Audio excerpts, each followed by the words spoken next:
What's up, everybody? Cody Bidlow with sprintingworkouts.com and ATHLETE.X coming at you with another video. I apologize if it's a little windy, but we'll just have to deal with what we got. So today I did some acceleration work, mainly focusing on 20s and 30s. Did a couple 10s to start the workout. Pretty much did everything out of blocks. Now I did start with some wickets because, like I said before, I think doing the wickets just kind of tunes your brain and gets you, it at least helps me warm up. I find that when I'm doing warm-ups and it comes time to do accelerations, my body doesn't really want to do them. Like, after I do enough of them, then yeah, I'm ready to go, ready to sprint. But my body is lazy and it doesn't really want to sprint if I'm not fully warmed up. And so I think doing the wickets, because it forces you to put the foot down, forces you to keep building your frequency, building your stride length throughout the sprint, I think it's good for tuning your brain, and it sort of assists my warm-up. So I've been doing those before I do blocks or do something else. And one thing I've noticed is that distances of wicket spacings that before I would have to reach for, I'm now getting much more easily. Like, say 220 centimeters between the wickets. I'm now able to hit that pretty easily without trying very hard and without reaching or anything like that. And so I think that's just a testament to, if you do something like wickets over time, eventually your brain will get used to that new stimuli. You'll adapt to it. And in this case, it's, getting your stride length kind of worked out, learning to put the foot down, being nice frontside mechanics, and not just not doing weird stuff. I don't really have a better way to put it, but doing the wickets just helps everything kind of line up without having to think about it. And I believe that the more we can do things in training that give us the outcome we want without having to think about it or without having to cue it, the better off we're going to be. When you do sleds, you don't have to cue attacking back unless an athlete is really new. Obviously, that's a different story. But if you have someone who's used to sprinting, used to training, you throw some weight on the sled. If they're moderately good, they're probably going to attack back. They're probably going to project their body more. And so we can use things like the sled, like the wickets,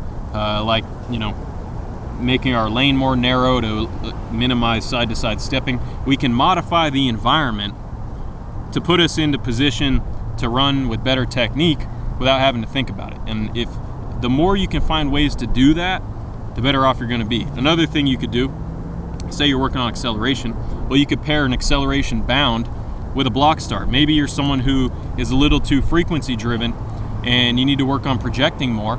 You can do the acceleration bound before your block starts, and that's going to set you up so that way when you go to the block start and you're not thinking about anything, you might not overcook your frequency too soon, and you might be able to get a little bit more pushing in those first few steps if you've primed your brain with the acceleration bound or with a sled, or if you're trying to work more on getting into upright sprinting and optimizing those mechanics, then maybe you do something like wickets. You can also use the wickets for acceleration if you just do progressive wickets and you start them at shorter distances. So like today, I did like a 10 to 15 meter lead in. It wasn't a full sprint lead in, but the first few steps before, the few steps before the first wicket were kind of faster.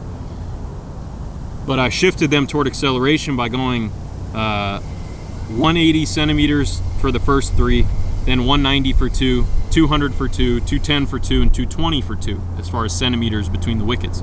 So that way, I'm using them to work on acceleration to keep building my stride length. And as I continue to accelerate over the cones, I have to increase my stride frequency because I'm moving faster horizontally over the cones. So you get a good blend of working that rhythm change, the stride length change. You can work on your postural change. So it's a number of reasons why using wickets at the beginning of your session might be something to try. You don't have to do a bunch of them. I'll do like just 3 or 4, do them as part of my warm-up.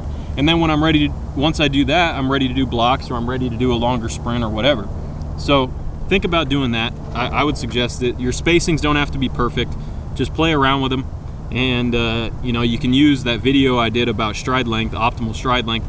You could use that to figure out what your longest wicket spacing is going to be, and then work back from that, changing the distance of the wickets every 2 to 3 segments, and you should be good. If it feels awkward, change the distance, and you'll figure it out. But just really want to hammer in that point that if we use the environment to change what we're doing, then we don't have to think about it. And if we're not thinking about it, we're probably going to run faster. If we're over here trying to be analytical and intellectual about everything, we're going to run slow. It takes way too long to think about something, sense what's going on, try to implement that thought you had, and if you expect to run fast doing that, you're misleading yourself. I think one reason why there's that dumb jock stereotype is because people who don't have to think, because maybe they aren't big thinkers, dumb jock, not a big thinker, they can just move because they're not getting in their own way by being up in their head all the time, So if we find ways to get out of our own head, to use the environment to modify our movement, then we don't have to think and we can just do. And when we just do, when we just act and we just move without thinking, we're probably going to run better.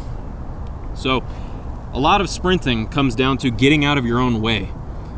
Sometimes we try to do something. We try to add a cue. We try to add a movement. We try to, we're trying to do something. Sometimes we just have to do less, Instead of thinking, I'm going to do this with my arms, this with my knee, this with my foot, this with my posture, how about you just run and see what it looks like? And then if you're way off, okay, we'll shift something slightly. Maybe you have to push up more. Maybe you have to push out more. Maybe you need a little bit more knee drive.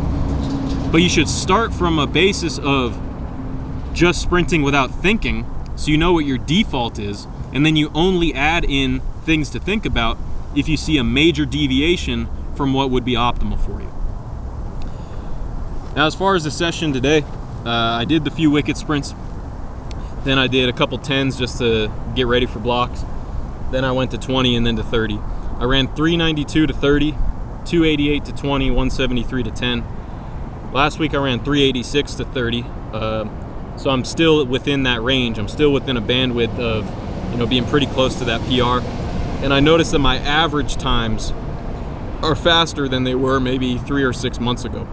And I think that's a good sign, because if it's one thing to run one fast rep and then the rest of them suck and your average time is high, but if over time your average time per session improves, that's a sign that your slowest sprint is probably getting better.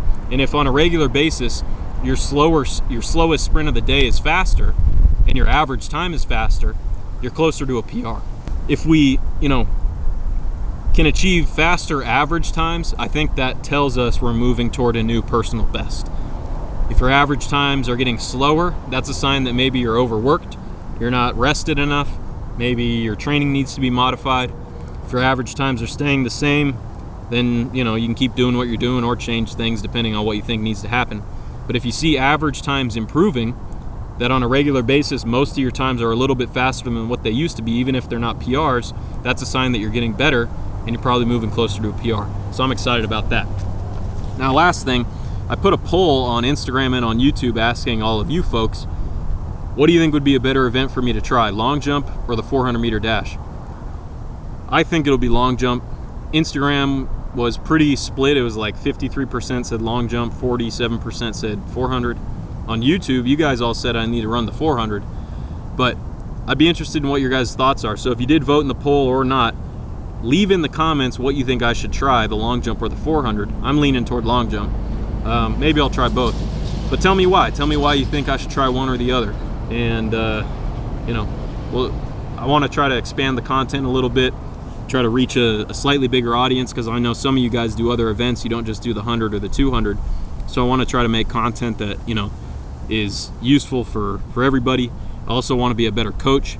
And I think the more I can do other events that are still within the general realm of what I'm training for, but learn other events by doing them, I can be a better coach, can help you guys better, help my athletes better. And it's fun to do different things, Not many people are trying new events at 30, but hey, why not? I don't see any reason not to. So I think I'm leaning toward long jump, but you guys tell me what you think I should do. Tell me why, and I'll consider what you have to say. But I think that's all I got for you guys right now. We're coming up on 10 minutes, and I don't want to take up all your time today. But I appreciate your time. I appreciate you watching this video.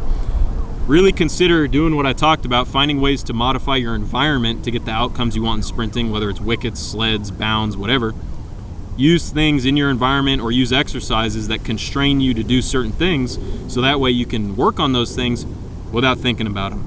And when you can do that, when you can work, change things, improve things without thinking about it, you're gonna have a better opportunity to transfer that into your performance in the race, because when you race, you're not supposed to think either. So keep that stuff in mind, give it a shot. But that's all I got for you guys today. So thanks for watching. Cody Bidlow with SprintingWorkouts.com and ATHLETE.X, signing off.